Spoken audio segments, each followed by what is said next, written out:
Better Buildings for Humans is powered by Advanced Glazings, makers of the Solera line of products. Solera is the leading glass glazing made specifically for architectural daylighting and with extreme insulation performance.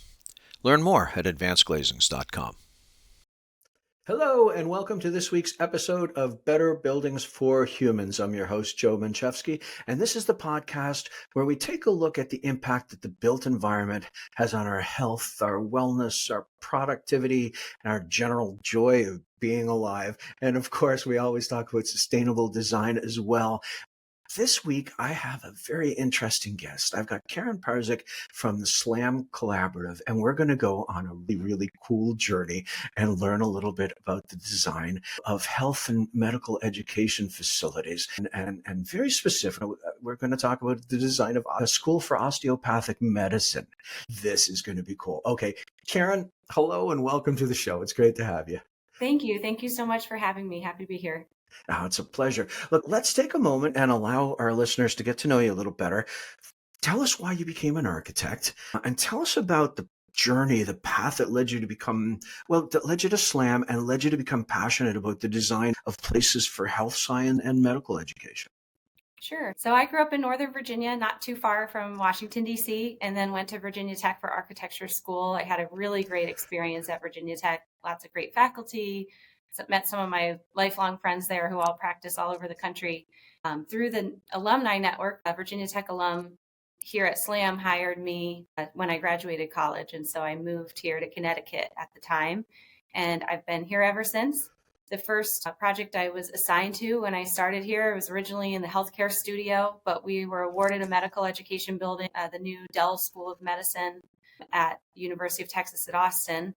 And they said, you're going to work on this. And I had a really great team of technical leaders and leaders within the firm that were involved. So I learned a lot on that first project at Dell Medical School, learned all about anatomy labs and simulation centers and the classrooms and offices and all the things that go into a medical school. And from there, I really have just stuck with health science and medical education. So I work on projects for schools of nursing, schools of medicine, health professions like physical therapy and occupational therapy. And it's been a really fun process. One of the things that's been great for me is I've had great mentors here at SLAM. We're about 290 people across 9 offices in the US, and we work on all kinds of projects, education, healthcare, corporate justice projects, those kinds of things. But the medical education and health science practice is a big one. We've done over 50 health science facilities in the last 10 years, and I've been involved in most of those 50 in one way or another. So that has been a really fun job. I didn't even know there were people who designed medical schools as a job. I always wanted to be an architect, but I always thought of that in form of designing houses or something. I didn't think about all the other opportunities. So it's been a lot of fun. Yeah, nobody does. One of the coolest things about this podcast is discovering, the degree of specialization and how deep some of the rabbit holes go in order to really design a building that is purpose built for, certain applications. And medical has been one of the most interesting ones. So when I first heard about your work, it was in the context of the College of Osteopathic Medicine at Duquesne. Yep. Right. And I know you've been involved with several schools of osteopathic medicine specifically, but let's use Duquesne maybe as a guide in the conversation. So how I'd like to do this is I want to talk sort of broadly. And then as we go down the rabbit, we'll narrow it down more and, start talking about the things that are very specific to osteopathic medicine. So let's talk education design in general. I've had several guests on who work in this world, and I love conversations about schools. Given your experience, what are the most, I'll say, important elements that are unique to educational design in general? Sure. I think the main thing that I see is when you're working on a university or a college campus, the building you're designing is not meant to be all things to all people. It is inherently part of a network of spaces on campus. And your hope is that students don't come to one building and spend the whole day in one building and never leave. You want them to experience the campus as a whole. And Duquesne was a really great example of that. They're in Pittsburgh, right by downtown. They've got a lot of great undergraduate programs and graduate programs. And they didn't want their medical students to come and never stand in line at Starbucks next to their undergraduate students or their physician's assistant students. They really wanted their med students to be a part of the community day one, especially because at Duquesne, it was a startup College of Osteopathic Medicine. So we're designing a building with no dean, no faculty, no students. The dean got involved pretty early on, but at the very start, we're coming in without that existing user group to provide feedback. So they made a few key decisions there that instead of building a medical library in the med school, we're going to renovate a whole floor of our university library to become the medical library. And that will bring students from the med school building over to study for small group learning and intertwine them with the existing campus community from day one. So I think that's the key thing with education, with higher ed, is you're thinking about each facility as what is the role this will play in that bigger picture. That's really interesting. I went to engineering school in my undergrad. Oh, okay. And the school I was at in Halifax in mainland Nova Scotia was Dalhousie. It had a different name at the time, but it's Dalhousie now. Anyway, I'm a chemical engineer by training, and the chemical engineering building is literally 30, 40 feet from the School of Architecture. Right. 30, 40 feet, literally apart. And then the years I was there, I never met an architect. I could sort of see them through the lab windows, but I never actually met one. There was never what do they call it in the tech world, a collision space or where we could all get to know each other, which is just so bizarre. I loved that idea of sort of forcing people to see the rest of the camp and interact with the other students. Okay, let's go down a layer. Now, let's talk about elements that are unique when designing for education in medicine and healthcare in general. Sure. So the first driver is the accrediting bodies. Like with any academic program, there are medical schools in the US, there's allopathic medical schools where you receive an MD degree and osteopathic medical schools where you receive a DO degree. The education is very similar and pretty parallel, but the accrediting bodies, they each have their own accrediting body, LCME for allopathic and COCA is the osteopathic. They have requirements. They don't have a very specific, these are the exact things you need and you have to check each box. But there are some common ones that drive space programming and planning. So you need to have at least one, but preferably two large format learning environments where your whole class can all learn together. You need to have students dedicated access to study and social space that's not shared with the whole campus. So that was at Duquesne, the medical library is medical student focused. It's not just open to every undergrad to book a study room. Things like lockers, those kinds of things. But the key driver that the accrediting bodies talk about is aligning what you're providing with what you say matters to you. So each program has their own mission, their own curriculum. The things that they say matter need to be reflected in the physical environment that you have. So an example of that is if part of your program is really about preparing for rural medicine and a focus on interprofessional health, then developing a simulation center that supports training for rural medicine scenarios, for interprofessional scenarios with your nursing program or your pharmacy program, those types of things. You say, we care a lot about this, and we're going to walk the walk with the spaces we provide and how we structure our curriculum. So that's a really key one. And then another one that I see is medical students are studying all the time. And so even more than in an undergraduate program, providing a wide range of study spaces for students where they can kind of find a quiet spot or they can sit in a lounge area while their friends are all hanging out and get some work done together, or group rooms, that becomes a really key driver too. Manage the connection between building occupants and the outside world using Solera translucent glass. Learn more at advancedglazings.com. What specifically do you have to do with the spaces to encourage interprofessional or prepare them for interprofessional interactions in the future? There's a few things. One is the scale of space. A lot of times a medical school might have a class size of 120, 150, or 180. So if you're also going to include nursing students or physical therapy students, having spaces that can support larger groups than that becomes important. And then the simulation center becomes a really important piece for interprofessional education. I'm not sure how familiar people are with simulation in medicine, but we actually, in nearly all medical schools and a lot of health professions programs, have a full mock hospital where you walk in, you feel like you're in the hospital, you have your emergency room, your labor delivery, the ICU, the OR, where students are able to learn how to work as part of an interprofessional team. And so those scenarios provide a lot of opportunities for interprofessional education where you could bring a whole group together. There's also the standardized patient suite. The med school sometimes call it the OSCE suite, which is where they have their clinical experiences. You have actors come in and it looks just like a doctor's office. You have, as a student, an exchange with an actor who's been given a case that they're reflecting for you, and you're all recorded, and the faculty say, okay, did you wash your hands when you walked in? Did you ask them these questions? When they gave you this piece of information, did you follow up?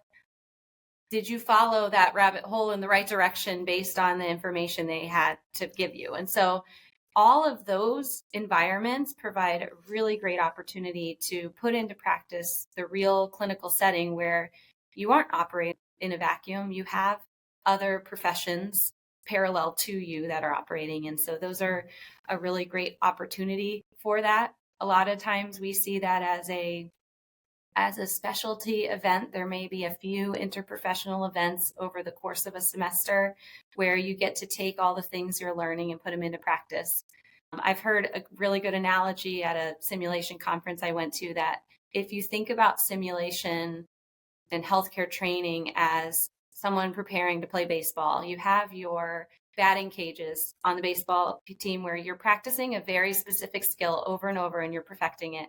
That's kind of like a skills lab. Maybe you're practicing suturing or inserting an IV or intubating, or you're doing something over and over. You don't go straight from the batting cage to a big game where you have to jump in and know what to do. You have this practice field scrimmage environment where you and your teammates each apply the skills you learned as part of a greater team. So if you're a med student and you have learned a specific skill, and then you're a nursing student and you've learned this other skill, now you can run this scenario in the sim center where the nurse does the admission, she gets the IV set up, she goes through all the patient history, and then the med student comes in and provides their assessment, and then the pharmacist comes in and provides their assessment, the PT comes in, and that provides this opportunity before you're going into a real clinical setting with real patients at stake to experience what it's like to work as part of an interprofessional team. So the Sim Center, I'd say in the last 20, 25 years, simulation has become a really strong part of the curriculum of all health science professions because it does give you that training that is just critical to being prepared to be in the clinical field. How far do you go with the simulation? I know I'm going down this rabbit hole a bit, but I'm really digging this. What's, is there real working equipment? Could you actually bring a patient into a sim lab if you actually had to, some sort of disaster scenario? Or I have, so there's a range of this. Most of the time it's just for training. There's commissioning and things involved in healthcare settings, but I'll share a couple scenarios. We worked on a simulation center at Johns Hopkins in Baltimore that's part of the hospital system that serves the medical school, but also residents and attendings and physicians who can come for continuing education training. At that sim center, they have a mannequin in their simulated OR that is responsive to medical gases. So it's a real anesthesia machine. Your anesthesia group can come in and do training. And if you give them the wrong thing, that mannequin will die on the table. And so there is a very high fidelity end of the spectrum for simulation. And then the other thing, one example, I did a walkthrough once. I was in California on vacation and had met someone at a conference and said, can I come walk through your sim center, just see what it's like? And they said they're on the first floor in LA, and downtown LA, in a hospital. And they said, we talked about planning for disaster scenario, and they did commission the sim center so that in the event of an earthquake or a disaster scenario, that the simulation center is equipped to serve as triage if it needed to. So I had not seen that before. That was a first for me, but it was interesting that its location and relationship to the public provides a good opportunity for a spot that is safe to bring people, which I thought was interesting. Right on. Okay. Let's go into osteopathic medicine specifically. So, what is it? I have to be honest, I'd never stumbled across it. I've heard about it, but it's never entered into my psyche in any way. I had to look it up prior to this conversation. Karen, can you explain what it is first? Absolutely. So I do think for your Canadian listeners and your US listeners, there may be a little bit of a different understanding of the concept of osteopathic medicine. I know in Canada, there's manual osteopathy as a practice that goes through. My understanding is you may go through a certificate program to become a manual osteopath. In the US, the Doctor of Osteopathic Medicine degree is an equivalent to the medical doctor MD degree that allopathic medical schools offer. So both programs go through the same residency match and into the same residency slots in the US healthcare environment. And both programs have similar curriculum in terms of what you're learning, that when you come out, you have your degree and you can practice medicine in a variety of specialties. There is a tendency for osteopathic medical student graduates to go into primary care. There's a big focus in osteopathic medicine on holistic health, and the musculoskeletal system is a piece of it. So students in osteopathic medical schools go through what's called osteopathic manipulative medicine, OMM training, where you're learning about the role of the musculoskeletal system and physical manipulation of the musculoskeletal system. So that is a distinction. There's an OMM lab that looks similar to a physical therapy lab where you have high-low table. And that is an extra room that an osteopathic medical school has that an allopathic medical school doesn't. And there is a focus, because of the holistic focus on preventative medicine. About 60% of osteopathic medical students match into primary care specialties like family medicine, pediatrics, those kinds of things. So if you want to go into neurosurgery, you may be more likely to go to an MD program than a DO program, although there are DOs who go into that. But the focus, I guess, of osteopathic medicine is the primary care. And in the US, about 75% of all doctors are MDs and 25% are DOs. My doctor is actually a DO, which I didn't know when I started going to her, but as I've been working on all these projects, I've learned a lot more about it. So what's different about the buildings for the School for Osteopathic Medicine? What kind of rooms need to be there? What kind of connectivity between the spaces? What's different in that world? Yeah, the OMM lab is a key one. So that, and when it comes to space, it's a big space. If you think about a class size of 160 or 180 students, and you accommodate half the class at a time in OMM, you've got, that's 80 students in OMM. You've got 40 tables if they're working in pairs. So the OMM lab tends to be, what I've seen in the projects I've worked on, sometimes used in relation to the anatomy lab. So maybe half your students are in OMM while the other half are in anatomy, and then they can swap and switch off, or they go to simulation, those kinds of things. Another thing is the primary care, because there's a big focus on primary care. Those standardized outpatient simulation center environments become really important. If that's where you're going to go and spend your time in your career, understanding how to have those conversations with patients becomes especially important for osteopathic programs. Right. Okay. Research. Let's talk about research. Duquesne, do they do research there as well? They do. Yeah. Yeah. And most medical schools have I think all medical schools have research, but Okay. most have some degree of wet research and basic sciences wet research. At Duquesne, as part of this campus network model, they have a really great established wet bench research facility, Mellon Hall. They decided, for the sake of their facility, that they would locate their med school research faculty in Mellon Hall instead of in the academic medical school building, so that they were in proximity to all of the other wet bench researchers on campus to provide that great connection, interprofessional collaboration opportunities, Plus, research space is very expensive to build with all the infrastructure required and emergency power and generators and things like that. So for Duquesne, finding a few additional labs within Mellon gave them the chance to then spend more on other things in the academic building. There are other campuses. Sam Houston State University is one in Texas that their medical school campus is about 45 minutes away from their main campus. And so they included wet bench research in their facility for their PIs so that they didn't have to go all the way back to main campus for that. We also see some clinical research or human subject research, depending on, a lot of times that relates to proximity to clinical partners.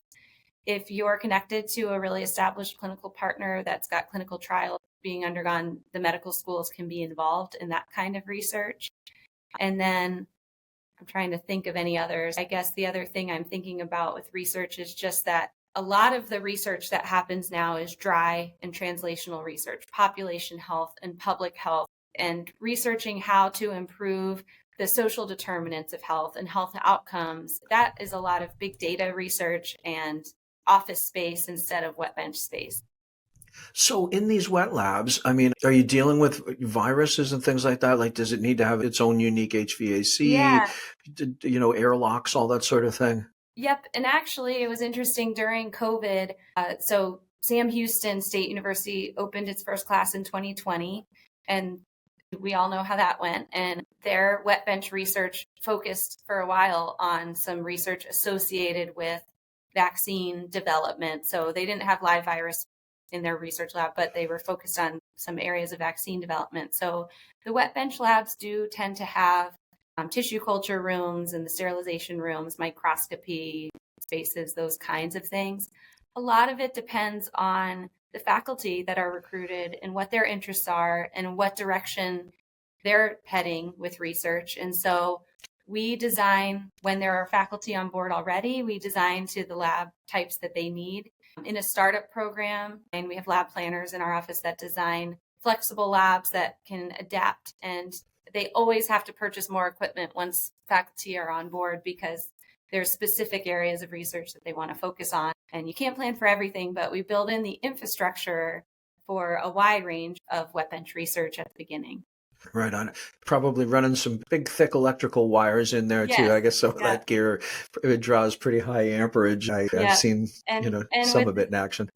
with things like the freezers are all often on emergency power.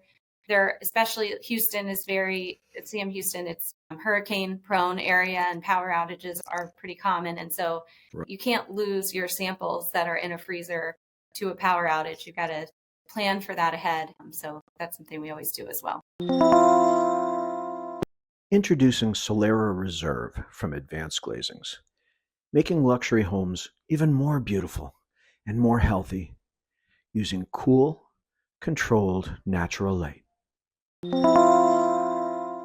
Right on. Well, let's talk about some of the equipment. Let's talk technology for a minute. Technology and machinery is pretty critical in medical training and in practice, obviously, today. How do we create places for all that machinery while simultaneously keeping the spaces human friendly? It feels odd sometimes when you're in a hospital and you're surrounded by all these things that are beeping and the lights are flashing, and it loses a little bit of its humanity for me. How do you get some of that back?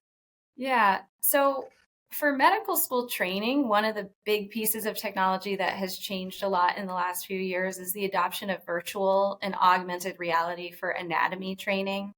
Most medical schools still have a gross anatomy lab where you do a dissection on a cadaver, but a lot of programs are adopting virtual reality or augmented reality headsets to augment that training. There's a lot of great softwares now where you can visualize anatomy and see 100 different examples of an organ instead of just the one that you would see in a gross anatomy lab. And so the good thing about that technology is as it progresses, it's getting more portable, it's getting smaller. So a wireless headset you can use in almost any room. So we do design what we call virtual anatomy labs that support that technology, but the technology itself will live on a charging cart in a closet until the students come in, and then that room can otherwise be used for an active learning classroom or some other things. when it's not in use for virtual anatomy. So that's one. And then I think the Sim Center, I mean, we've already talked about the Sim Center a little, but getting students comfortable and used to the technology that's available. Ultrasound training has become really important to learn how to use the ultrasound machine and visualize. And then another thing we've seen is the rise in health science maker spaces in buildings. So in architecture, I don't know about chemical engineering, but in architecture school, we had a wood shop and a metal shop, and you learned how to, to make everything, laser cutters and things like that. There's been a move towards these maker spaces to support health science education. We did one at the University of Minnesota that supports all of their health science programs, including medicine and nursing and others. And there's a couple key things. One, the visualization of pathology, as you could imagine, for pre-surgical training. There's been a movement towards being able to take imaging of a tumor or a situation in somebody's body that you can now 3D print that, or you can 3D model it in a way that you can see it better and make a plan for how are we going to access this, what area are we going to enter, and how are we going to remove this tumor successfully based on all of the anatomy that's around it. So some of that is happening in the maker spaces. The development and rapid prototyping of medical devices is happening in maker spaces. Let's try to 3D print this thing or work with an industry partner to prototype a few different versions and then try them out in the Sim Center and see what's maybe more effective than another option for a medical device. So those kinds of things are happening. I know of a program that's developing catheters to go, I'm not a surgeon, but catheters to go into the brain where they're 3D printing and extruding things in a makerspace, and then they're conducting surgery in the anatomy lab on a cadaver to see how does this approach or that approach work. So there's a lot of the technology I'm seeing. We've had 3D printers a while now, but they're really becoming an important tool in medical education. And I think over time, as this generation of med students graduate and are comfortable with that technology and get into the healthcare field, I think the healthcare field too will evolve even more to utilize the 3D printers and visualization technology and virtual and augmented reality, because as people move on into that, they'll be more comfortable with those technologies and find ways to implement them. What about AI? Is it making its way into that world, Karen? It is. I think it's similar, I would say, to a lot of other things where AI can be a tool, but there's no way, in my opinion, maybe this is a hot take, I don't think there's a way that AI will come close to replacing the role that a physician played in the practice of medicine. There are certainly ways I think that AI can make their jobs better or more informed or things like that, but there's still this required human element, brain power required, I think, to work through the diagnostics and things like that. Right. And the patient care, that personal relationship piece, you can't replace that. So. Yeah, absolutely. So we talked about VR, we talked about AI, we talked about 3D printing 30 years ago. Nobody could have foreseen that, I don't think, or very few people. How do you design for the next gen of things that are coming? How do you leave space or make things flexible enough in the design that they can accommodate what may come? I think one key thing with med ed in particular is the way curriculum works now, and who knows how it will work in 20 years, but is the students move through their first 2 years, the preclinical years, in a cohort. So I've mentioned a few times cohort size of, let's say, cohort size of 160. So unlike if you are in a program where you can pick what classes you want to take and what time of day you want to take them, this whole group of 160 is in a large format class together. And then 80 and 80 split for anatomy and OMM, and then they swap. And then everyone is at the same time in small group learning rooms where maybe you have 16 10-person rooms, and that whole cohort of 160 is in small group learning at the same time. And so the scale of a medical school building is really built on that cohort model. And especially for a startup program or a program that anticipates growth, if you design if you want a cohort of 160 and you design your lecture hall to 160 and you design 10-seat group rooms and you want to have 16 of them to fit your 160, if you want to grow to 170 or 180 down the line, you've really landlocked yourself in the module that you created. And so we advocate for, when you can and when space permits, looking for ways to provide more space where you can, especially the large format environments where that whole cohort needs to be together. That's one of those accreditation pieces for things like the faculty and staff spaces. When you can, plan as if you're going to get bigger than you think you'll get, so that your building doesn't get too small day one and you wish you had 20 extra seats in the lecture hall. So that's one way. There's a lot of ways in the built environment we can give flexibility.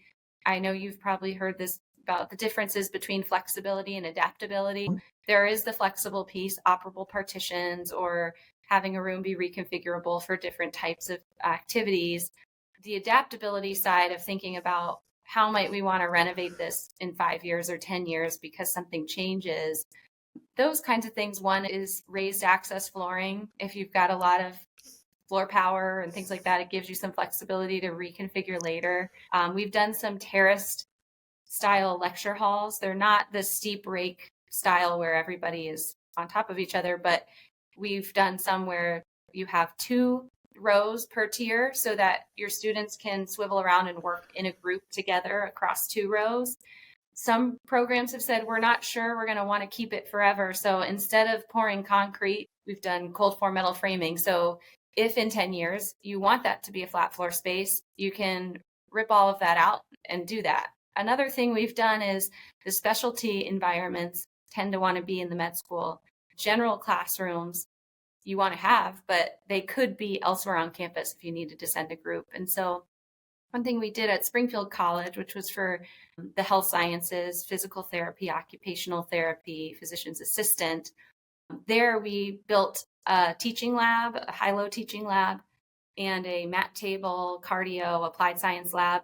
And we put a 40-seat classroom in between them so that if a program needed more space, if that mat table lab, cardio lab needed to get bigger, you could accommodate that classroom in another building on campus, just schedule students somewhere else, and you could take that wall down and grow to the left or the right. So that lab didn't get landlocked between 2 other labs that can't move. So that's one way too that we think about the long term. Hopefully that won't happen for, you don't want to build a building and renovate it right away, you hope, but in 10 years, 20 years, 30 years, you do want to give people flexibility. Right. Okay, let's go in a slightly different direction. A lot of the hospitals I've been in, they're very sort of institutional, very, I don't know what the word I'm looking for here, but they're boring, they're isolated, and it sort of feels like you're in almost like a science fiction movie sometimes. Couple that with the fact that medical school is really challenging, right? It's really challenging. So how do you design facilities to consider the student and faculty well-being and mental health and not being stuck in such, sterile, that's the word I was looking for, these sterile institution facilities? How do you avoid that so that they're not miserable in these places? Medical school is definitely stressful, and they're a major mental health crisis for medical students and healthcare providers. I think it's a very high stakes job, high stakes environment. And so one of the things that we think about a lot is we can't solve all of the systemic issues with the issues there, but we can provide a nice environment. We say, sorry, you're so stressed. Here's a nap pod if you'd like to take a rest. That's kind of what we can offer. We offer reflection spaces, things like that. So biophilic elements. Yeah. Yep. And a lot of access to natural light, access to views in nature, just like every other type of environment. You want to be able to, if you're sitting and studying for 8 hours, it's great to be in a room with a window, not in a little windowless cubby. Medical school, there's a big piece of building community. I talked to a faculty member once at a medical school, and she said she has a motto that she tells every student: don't quit medical school on a bad day. That there will be days you have a bad day and you think, I'm just not cut out for this, I want to quit. architecture school, I felt that way sometimes too. And she said, I say, never quit on a bad day. It's one thing to quit and say, this isn't for me, when you've thought it through and you've thought about your opportunities and you've decided it's not for you. But if you do poorly on a test or you have a bad day and you walk out that day, you will never feel good about that choice. And so I know this isn't really about buildings, but part of that is about fostering community where people have somewhere to go on a bad day, whether it's a friend or a mentor or a faculty member. You have to build those relationships so that when you do have that bad day, you have somewhere to go. A lot of osteopathic and allopathic medical schools have a concept they call learning communities, which is a really interesting architectural challenge and fun architectural piece for us, which is if you have a class size of 160, maybe you break it into 4 learning communities of 40 students each, where I think about summer camp growing up. If you're the team with the red bandana or the purple bandana and you're playing at camp, it gives you this smaller group identity within the larger group. So you get to know those people a little bit better, and you have a faculty mentor and you have other things. And University of Houston, College of Medicine, they have a large social lounge with the kitchen area and TV for watching sports or TV shows and ping pong. And then they have these 6 learning community lounges that are a little quieter, more private. Each learning community lounge has a mentor touchdown office within it, so that for that semester or that year, the faculty member that's assigned to that learning community spends their time in that office instead of in an office upstairs down the hall. So if you're a student and you need some guidance or you're having the bad day, you have someone there to say, hey, I need to talk to somebody. What should I do about this? Or I have this issue and I need to, work it out. That proximity is an architectural decision that makes a really big difference for the mental health and well-being of a student. If they feel connected to their friends, they've got that strong connection from building that community early on, they have that connection to a faculty member, that becomes a lifeline for them. So that's one. And then on the more general side, I think there's a lot of just providing space for respite, for reflection, for quiet, providing variety. Sometimes you want to study in a big group with your friends. Sometimes you want to find a spot by yourself and take a nap or, pray or meditate and those kinds of things. And so we include reflection rooms. We try to connect those to nature when we can, include space for prayer, those kinds of things. At Xavier University, a new College of Osteopathic Medicine currently under construction, they're a Jesuit Catholic institution. And so their new facility will include a chapel and also include an interfaith reflection room with a focus on, we want students to have somewhere to go for a moment of quiet during the day in between. You have a stressful event. You were in the sim center, your mannequin died. Now, have to get it together to go on to your next class, have somewhere to take a moment and pause. So that's an important piece. Right. Yeah. Brilliant.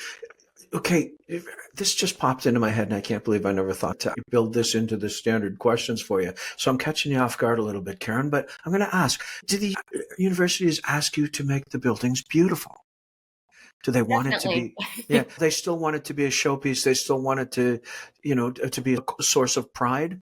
Absolutely. And I think we talk a lot, even in the programming, but in the planning of the building, we always talk about the prospective student tour. Like when you walk in, what is your first impression? What do you see? And then what are the things that you might stop along the way on the tour? And how do we design a building in a way that you hit those key points so that the simulation center, that's this really incredible environment, isn't way at the back in a spot that you would never come across or things like that. So definitely an important piece. And it is because medical students, they're not undergrads, they're usually somewhere in their 20s, they're a little bit older. The environments are a little more professional, I guess I'd say. You've got a little bit of an elevated finish, kind of a hospitality type of finish in lounges. You want to feel like you're in a really cool hotel lobby or a really cool restaurant kind of thing. You don't necessarily want to feel like you're in an undergraduate student center. So there is a lot of sophistication, I think, to the finishes, that make it feel more elevated too. Right on. Fantastic. All right. We're getting close to the end. It's time to ask my $1 million question. So I ask this question of every guest, and I ask them to answer it from whatever perspective they would like. Karen, what makes a great building? I will answer that as what I think makes a great medical school, as someone who's an architect and not a medical student. So I should really ask them. But I have a coworker, Mark. He says this. I always tell him it's cheesy, but he says we make memory machines. We don't just make buildings, we make memory machines. And I think that's a piece of what makes for a great medical school. Is this is a really critical time in someone's life. And how can we make a facility where the memories they make there stick with them forever in a good way? So one of the fun things that I do is I follow most of the medical schools that I've worked on Instagram. I like to see pictures of, oh, we had this event, we did this thing, our students, did a Iron Chef baking challenge in the lounge, or you see all of these really cool things that are happening, and it's fun to see the environment around them. And the way that these programs use these spaces far exceeds ever what I would expect. It's really neat to see. Sometimes, we'll see, oh, this classroom, we do yoga in here in the mornings because the light in this classroom is so nice. I never would have thought of that when we were thinking about that space as a classroom, that it became the yoga studio in the mornings. Or we had a studio at University of Houston. We called it, I think it was called the Learning Studio. It's just a flexible space for students to be able to host community events. And they've done paint nights in there. They've turned it into a community food pantry, like a pop-up food pantry. They've done prenatal nutrition classes. They've done music therapy classes, all these different things for the community that I never would have even thought of. I think what makes a good medical school is giving them that space to do all the things that make those memories, that have that positive impact on the community and on the students and on the faculty. You can do that in subpar space, but having the right space to do it really goes a long way towards having a positive experience. Fantastic. All right, Karen, before we go, do you have any announcements you'd like to share? Anything exciting, any news that you'd like to let the world know about?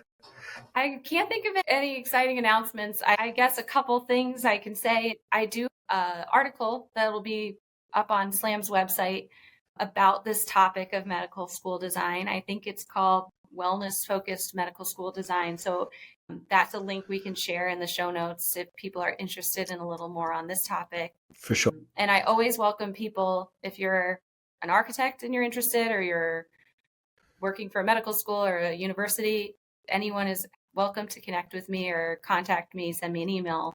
One of the things we do a lot with medical schools, if they don't have plans for a building right away, is a visioning session. Maybe it's 1 or 2 days to talk through what works really well about our space. What kind of things do we need to think about for the future, and not come up with a full renovation plan or addition plan, but just come up with, are there ways we can be thinking differently about the space we have so we can use it more effectively? And so do a lot of that too. It doesn't have to be a full new building to improve the way your space is used. Oh, fantastic. Karen Parzych from SLAM Collaborative. Thank you so much, Karen. What a pleasure speaking with you today. Nice to talk to you too. Thanks for having me. All right, take care. We hope you enjoyed this episode of Better Buildings for Humans. For more information on the world's best light diffusing and highly insulating glass glazing, please visit advancedglazings.com.